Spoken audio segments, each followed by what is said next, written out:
Ya pemirsa, kembali lagi Anda menyaksikan Kominfo Newsroom. No One Left Behind adalah tagline yang digunakan oleh pemerintah Indonesia dan Jepang dalam kerjasama bidang energi. Dan kerjasama yang disepakati oleh kedua negara ini mengembangkan energi terbarukan, program pengurangan karbon, penghentian dini pembangkit listrik tenaga batu bara, elektrifikasi, dan efisiensi energi. Dan pemirsa, kerjasama yang dilakukan oleh Indonesia dan Jepang semata-mata bukan hanya dalam urusan bisnis, namun juga memperhatikan kehidupan dan juga penghidupan manusia.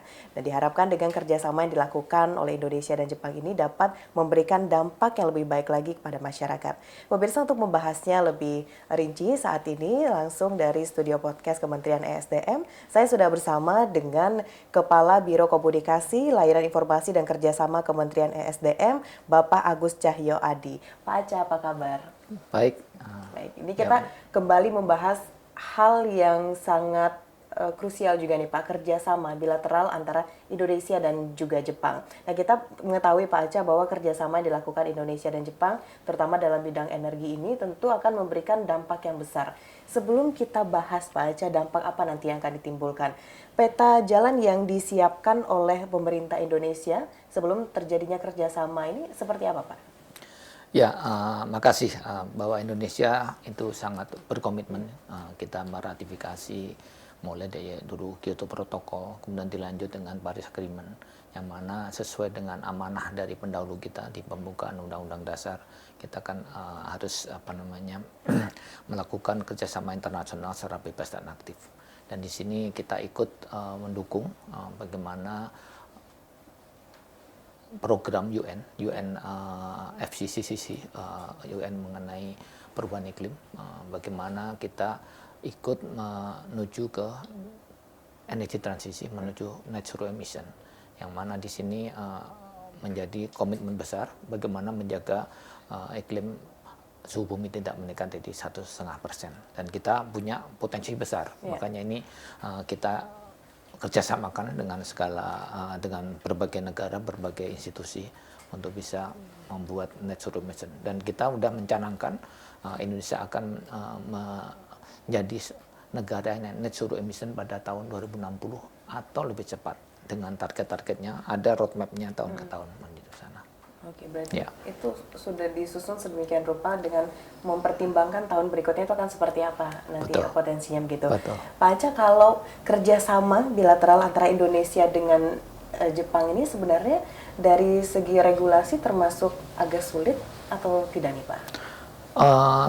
Saya melihatnya kita sebagai mitra yang strategis, yang cukup lama.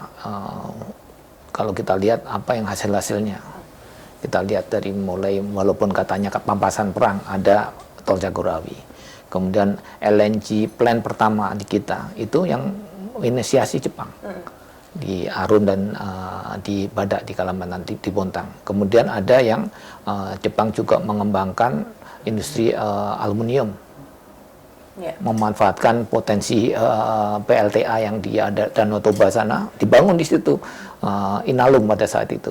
Dengan kita kerjasama dengan Jepang selama 30 tahun, dan alhamdulillah sekarang sudah jadi milik Indonesia penuh.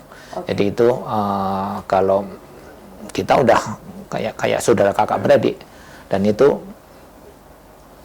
kontrak-kontrak LNG ke Jepang itu kontrak terbagus yang pernah terjadi.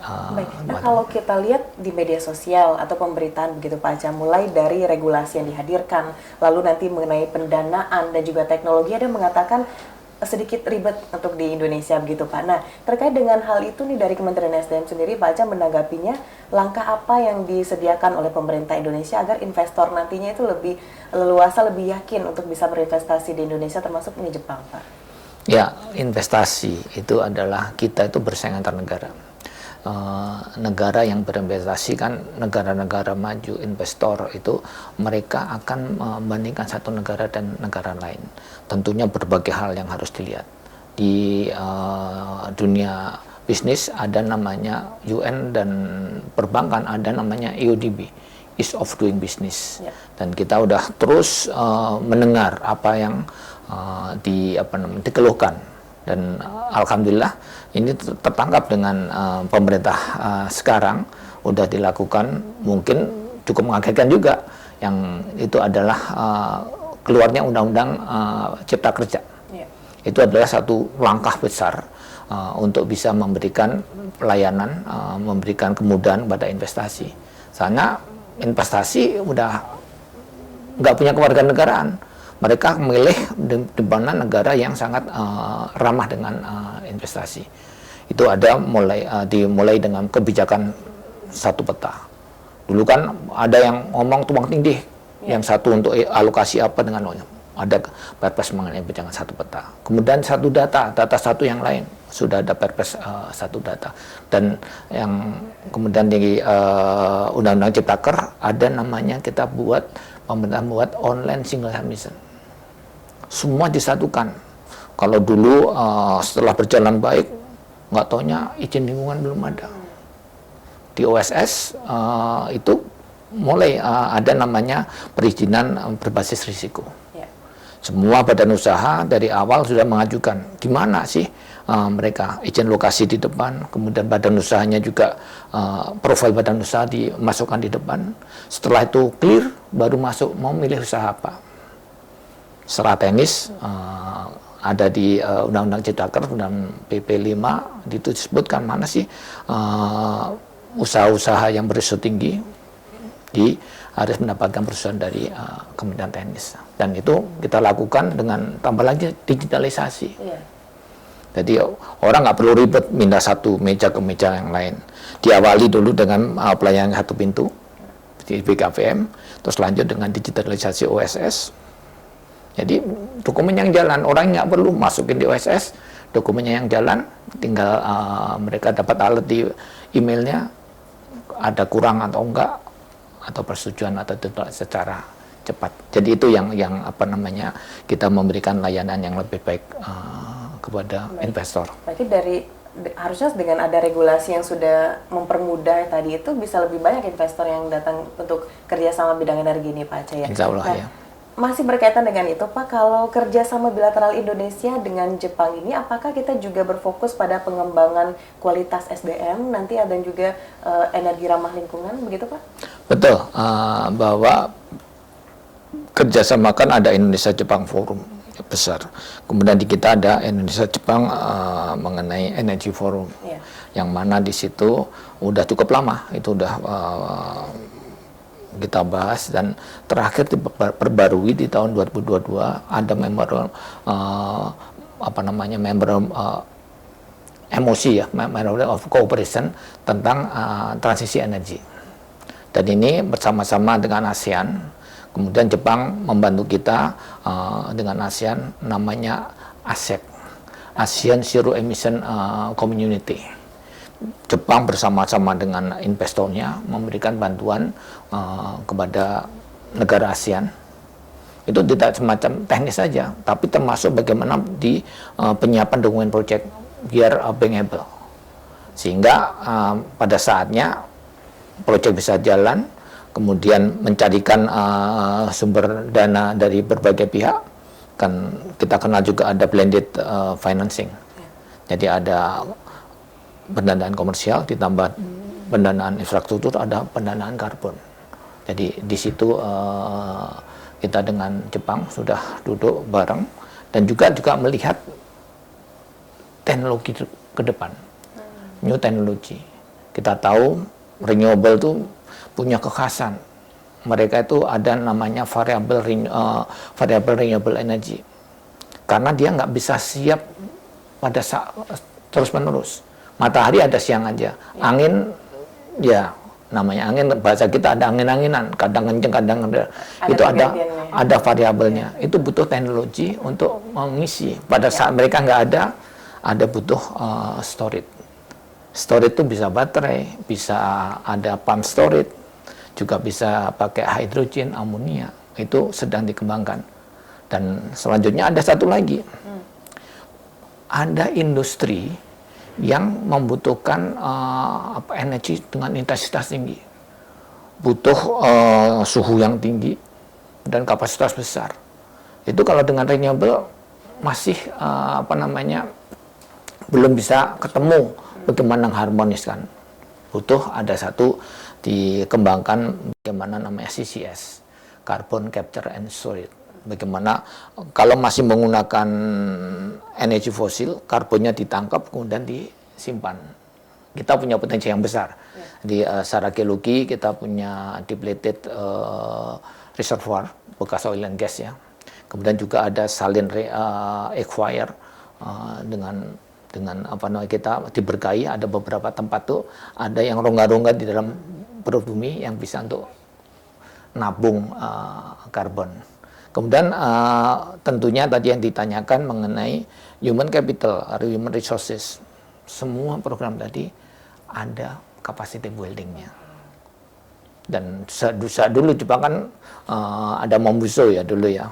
Mungkin teman-teman yang mendengar itu ada yang sudah mendapatkan beasiswa dari Mombuso, dari Kementerian Education-nya sana. Ini juga ada apa namanya, secara ada yang universitas level degree ya, ada yang vokasi, juga ada yang memberikan setiap tahun tuh ada yang ada dari GCCP, kemudian dari adalah apa namanya Jokmek dan lain-lain, memberikan kesempatan kepada pemerintah dan juga badan usaha untuk sharing experience ke Jepang. Sangat terbuka. Jadi benar-benar ini selain investasi, bisnis ini juga bisa mengembangkan kualitas SDM kita. Betul, gitu, Pak ya. betul. Nah, pertanyaan saya selanjutnya sebenarnya sudah sedikit disinggung oleh Pak Acha tadi. Kan sekian banyak negara di Asia ini, Pak. Nah, kenapa Indonesia merasa bahwa Jepang ini adalah negara yang mampu untuk memenuhi investasi bidang energi di Indonesia nih, Pak? Negosiasinya itu dulu susah apa gimana tuh, Pak? Ya, tadi kita punya hubungan historical yang cukup bagus dengan Jepang. Jepang punya kekuatan, selain kekuatan culture-nya. Coba kalau kita lihat di pelajaran-pelajaran manajemen, ada yang namanya apa yang di Toyota itu apa namanya? Ada semacam just in time. Bagaimana si manufaktur, nanti coba dicari termnya apa. Itu benar-benar standar manufacturing. Teknologinya juga macam-macam. Coba lihat di pembangkit-pembangkit, generatornya sebagian besar dari Jepang, produk Jepang. Kemudian juga edukasinya juga tadi, kemudian investasinya juga kuat. Bagaimana perusahaan Jepang yang udah bekerja di Indonesia cukup banyak kan? Kalau kita lihat aja di beberapa ada sampai ada yang tower-tower yang lama, ada Sumitomo Tower itu Jepang, kemudian ada apa Wisma Nusantara, apa cukup kita tuh dianggap saudara. Jadi selain bisnis juga dengan Indonesia itu mempunyai historical yang cukup bagus Jepang dengan Indonesia.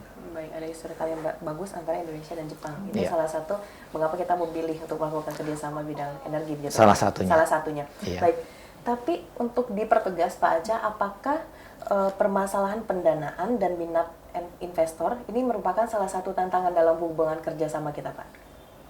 Ya, jadi kerjasama itu ada beberapa level. Jadi ada memang pada saatnya perlu G2G. Ya. Tadi untuk yang kegiatan-kegiatan yang udah jamak ya, sudah umum, B2B-nya udah cukup maju. Jadi banyak udah apa namanya, nggak perlu dinaungi oleh pemerintah, bisa berjalan dengan baik. Hubungan bisnis to bisnis. Bagaimana Toyota, coba produk Toyotanya itu apa yang sekarang banyak orang pakai? Kijang.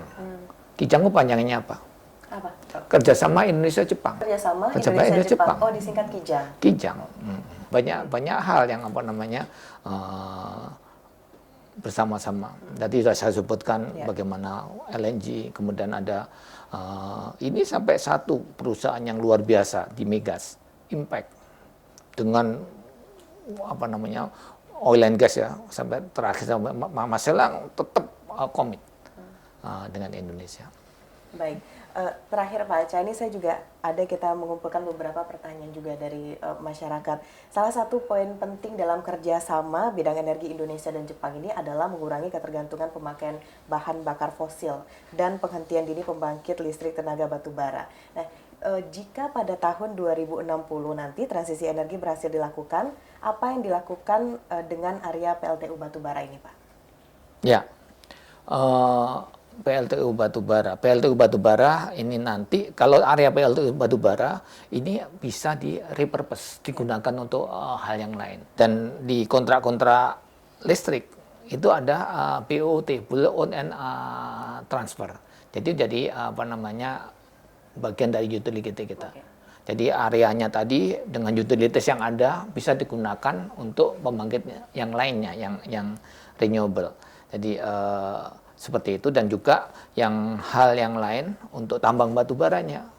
Tambang batu baranya kita programkan untuk batu bara kemudian untuk non energi. Jadi bagaimana diolah dengan teknologi yang ada bisa digunakan, dan kalau memang enggak dialihkan keahlian-keahlian tambang itu untuk menambang mineral. Jadi harus diingat ini dengan era net zero emission ini butuh renewable, ini ada tambahan kebutuhan mineral pendukung, butuh baterai, kemudian butuh fasilitas baru, hampir semuanya itu butuh mineral. Ini kita jadi sekarang pemasok terbesar nikel. Udah bisa menguasai market share dunia, udah menentukan harga di situ. Jadi di sini keahlian dari tenaga kerja tambang bisa dialihkan kepada tambang mineral. Dan juga kita program hilirisasi. Di situ bisa menangkap industri untuk mengolah tambang itu, bisa untuk mempekerjakan. Jadi net zero emission, program-program energi transisi kita targetkan juga sebagai driver ekonomi. Seperti itu. Banyak sekali manfaat yang sudah di depan mata nanti Pak yang banyak opportunity. Indonesia. Baik, iya. Kita mau dengarkan closing statement dari Pak Aca terkait dengan kerjasama bilateral Indonesia dan pemerintah Jepang. Mungkin bisa sedikit saja Pak. Ya, makasih Mona. Jadi kerjasama yang sudah baik berjalan cukup panjang ini harus dipertahankan, dan namun tidak sekedar karena hubungan baik.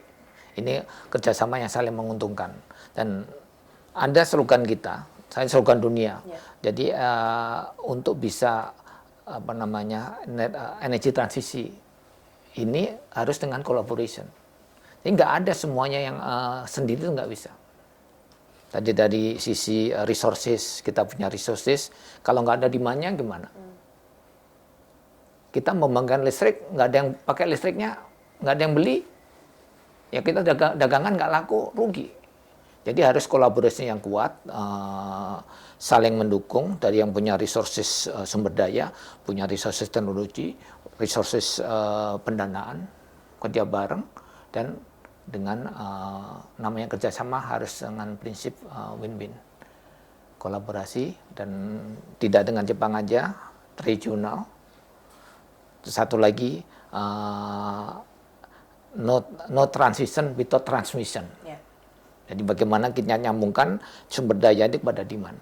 Regional sangat punya peran yang sangat penting. Bagaimana negara di ASEAN yang paling maju punya willingness to pay yang tinggi. Singapura tapi nggak punya resources. Dia bisa menjadi anchor buyer dari renewable untuk bisa mendukung renewable-nya, bisa punya nilai jual yang lebih tinggi lagi. Jadi ini kerjasama yang baik harus diteruskan dengan prinsip kesamaan hak dan kewajiban dan kolaboratif. Baik. Ya. Kerjasama yang baik telah dilakukan oleh pemerintah Indonesia dan juga Jepang. Lalu regulasi untuk mempermudah investor masuk. Dalam hal ini kerjasama bilateral bidang energi juga telah dilakukan oleh Indonesia. Kita berharap ke depannya banyak kerjasama bidang energi ini akan lebih menghasilkan lagi dan berdampak positif untuk masyarakat. Pak Aceh, terima kasih banyak Ya, makasih Mona. berdialog di Kominfo Newsroom. Oke. Dan pemirsa, itulah dialog singkat kita bersama dengan Kepala Biro Komunikasi, Layanan Informasi dan Kerjasama Kementerian ESDM, Bapak Agus Cahyono Adi. Usai jeda pariwara, kami akan kembali dengan informasi lainnya. Tetaplah bersama Kominfo Newsroom.